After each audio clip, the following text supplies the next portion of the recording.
Baik, pemirsa, kami akan menampilkan kepada Anda informasi terbaru di mana Trump mengklaim China senang karena Trump membuka Selat Hormuz bagi China. Kemudian juga Presiden Xi telah setuju untuk tidak memasok senjata ke Iran. Nah, sebelumnya Trump mengancam akan mengenakan tarif 50% pada barang China. Kembali lagi ke Mas Ridwan, berdasarkan analisis Anda, mengapa China itu semakin terseret ya dalam pusaran perang Amerika Serikat-Iran? Pertama, China sangat diuntungkan dalam situasi perang Iran dan Amerika ini karena konsentrasi Amerika akan fokus di kawasan Timur Tengah sehingga Pasifik agak kosong, agak landai.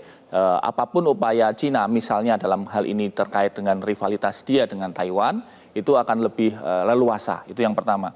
Yang kedua, sebenarnya Beijing saya kira menunggu kejatuhan atau downfall dari salah strateginya Amerika. Karena kalau kemudian Amerika ini makin salah strategi, Beijing atau Tiongkok akan menjadi the new hegemon in the world. Dia yang akan menggantikan supremasi Amerika. Jadi secara umum Mbak Zilvia sangat diuntungkan dengan situasi ini. Walaupun tentu saja secara diplomasi Menteri Luar Negeri dari Cina mengatakan bahwa mereka ingin segera konflik ini berakhir. Ya. Tapi Anda melihat sebetulnya China justru diuntungkan dengan adanya perang ini? Sangat diuntungkan. Dari suplai energi dia juga akan menjadi resources baru dan dia juga sekali lagi dia akan menjadi satu kesempatan emas buat dia untuk menjadi super hegemon di dunia. Oke, kalau Mas Hasibullah, peran dari China kita lihat semakin jelas ya, terutama dalam perundingan. Dari Pakistan sendiri menyebutkan bahwa mereka berterima kasih kepada China yang turut berperan dalam terjadinya negosiasi antara Amerika dengan Iran. Tapi bagaimana dengan negosiasi selanjutnya? Apakah di situ Anda melihat peran China semakin sentral atau justru negara-negara Timur Tengah yang mulai juga ikut berperan supaya perang ini cepat berakhir? Saya rasa kalau kita bicara tentang peran Cina terutama dalam konteks regional Timur Tengah, itu rasa-rasanya tidak akan ada satu analis pun yang meragukan itu. Karena memang Cina betul-betul punya peran, punya pengaruh yang luar biasa dan sampai hari ini sudah banyak fakta yang itu menjadi positif gara-gara intervensi dan peran dari Cina. Misalkan hubungan baik ya antara Arab Saudi dengan Iran yang itu dimediasi aktornya adalah Cina. Nah, oleh karena itu kalau ditanya apakah Timur Tengah berharap adanya Cina berperan di situ, saya yakin berharap banget. Bukan hanya Spanyol yang hari ini udah mulai juga melirik ke sana, bukan hanya Inggris, bukan hanya Rusia, tapi juga negara-negara di Timur Tengah. Tapi persoalannya apakah Cina memiliki interest dan kemudian ambisi yang seperti diharapkan orang. Yang ingin saya katakan, saya selalu kasih pengandaian, ibarat katakanlah para putri, itu kalau Cina menjadi putra mahkota, tinggal pilih ke Timur Tengah, semua orang akan mau. Tapi masalahnya Cina tetap dengan karakternya menurut saya, yaitu dengan karakter berdagang yang dia juga tidak ingin terlalu banyak musuh dengan siapapun. Yang penting prinsip dia adalah bagaimana bisa berdagang, bagaimana bisa berjualan dan saling menguntungkan. Nah, ini filosofi yang sangat positif menurut saya dari kultur Jadi bukan ingin menggantikan peran Amerika Serikat sebagai polisi dunia. Saya belum punya bacaan ke sana. Bahwa dia punya peran di mana-mana iya, sangat luar biasa. Tapi apakah dia punya ambisi untuk menjadi polisi dunia, kemudian berantem atau berhadapan dengan kekuatan lain, sejauh ini tidak menjadi pilihan. Motif ekonomi itu lebih dominan ya? Ya, terkecuali di wilayahnya yang tadi disampaikan Mas Ridwan. Dan dalam konteks itu bisa menambahkan lagi keuntungan Cina dari perang ini, karena paling tidak dalam konteks digunakan di pinggir rumahnya sendiri, di Taiwan maksud saya, dia bisa mengetahui update-update persenjataan lawan sekarang ini. Persenjataan dunia-dunia. Jadi dia tahu bagaimana teknologinya Amerika terbaru. Dia tahu bagaimana teknologinya Israel terbaru. Dia tahu teknologinya Iran terbaru. Dan itu akan sangat kontributif, akan sangat berguna ketika mau digunakan untuk kepentingan dalam negerinya. Jadi itu yang bagi saya menjadi keterbatasan dalam tanda kutip. Diharapkan Cina berperan luar biasa, tapi Cina sangat mengukur diri karena dia tidak ingin untuk bermasalah dengan kekuatan lain. Oke, baik. Bacaan saya. Bacanya seperti itu ya. Sekarang kami akan kembali lagi pemirsa dengan topik kita pada hari ini yaitu blokade Amerika Serikat terhadap jalur pelayaran Selat Hormuz yang tujuannya adalah sebetulnya semakin menekan Iran terutama dari sisi ekonomi. Karena kapal-kapal ini baik itu kapal tanker maupun kapal kargo, di situ ada lalu lintas yang tentu saja ada motif ekonominya di situ. Apakah dengan memberikan tekanan ekonomi yang semakin dalam kepada Iran ini akan membuat Iran melunak di perundingan atau negosiasi berikutnya? Saya ingin minta pendapat dari Pak Syarki. Pak Syarki silakan bergabung di sini. Kita akan tampilkan ya ilustrasinya seperti apa.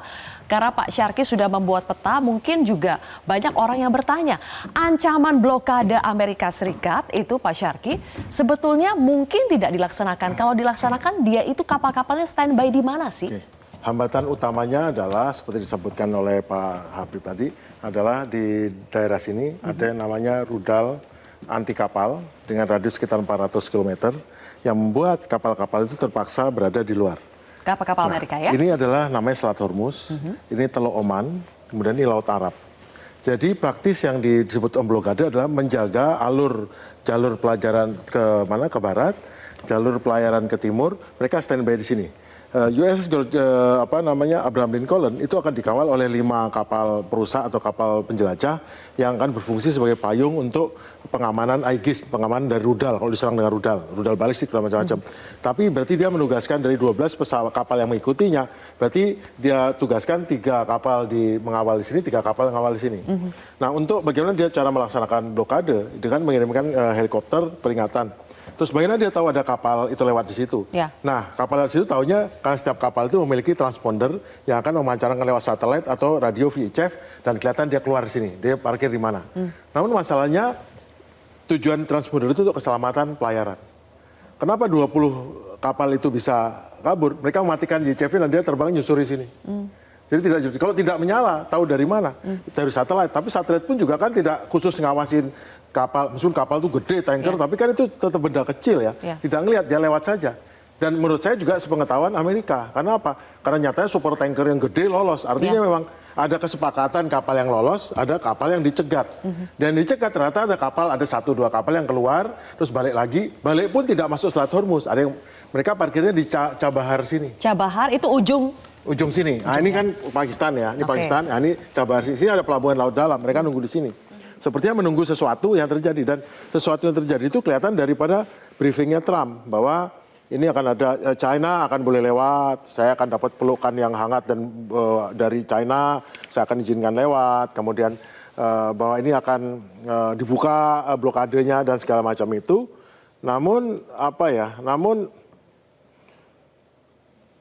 kapal-kapal ini ada ancaman dari Cina. Cina marah bahwa ini nggak boleh, ini nggak benar nih.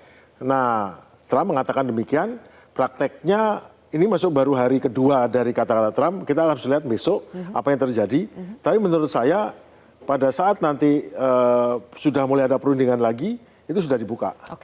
Karena apa? Karena pada hari ini sudah naik di atas $100 itu harga minyak per barel.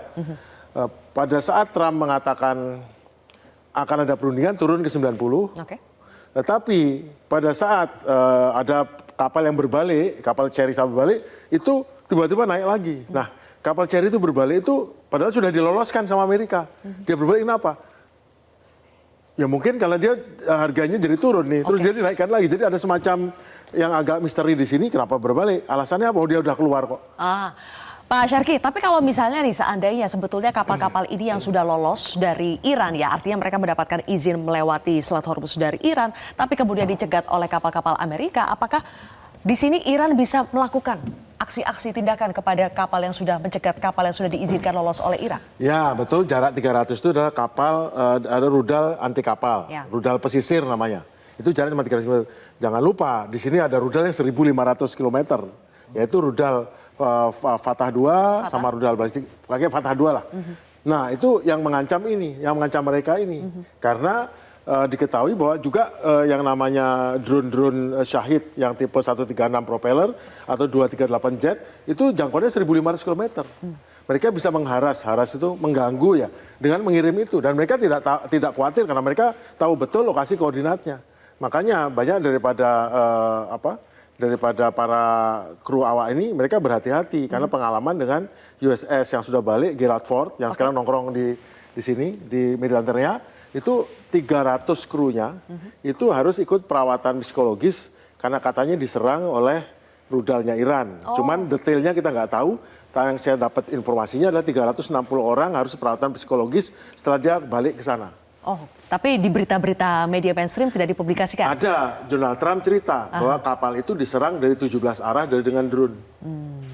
Nah, apa yang terjadi di situ, apa yang terjadi di sana tidak ada berita, betul. Tapi yang kita dapat berita yang bocor yang mungkin nggak disangka adalah bocornya harus mendarat di Siprus, itu 360 orang harus dirawat di rumah sakit karena merasa mendapatkan psikotrauma gitu. Atau trauma Dari atau peta ini sebetulnya kelihatan nggak Pak, Laut Merah katanya yang mau ditutup lagi sama Iran itu yang mana? Ini Laut Merah. Oke, di bawah sini. Laut Merah, ini Selat Bab el Mandeb.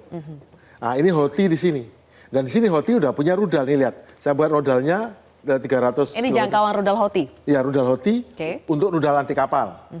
Houthi juga punya rudal balistik yang untuk dikirimkan untuk ke Israel kan dari Houthi. Nah, saya pasang sini cuma lingkaran radius rudal anti kapal dan pasti praktis Amerika saja sama Houthi berdamai tahun lalu pada bulan Maret sampai Mei. Kenapa? Karena nggak sanggup untuk menghancurkan Houthi. Houthi yang sekecil itu aja Amerika nggak sanggup, apalagi yang segede ini.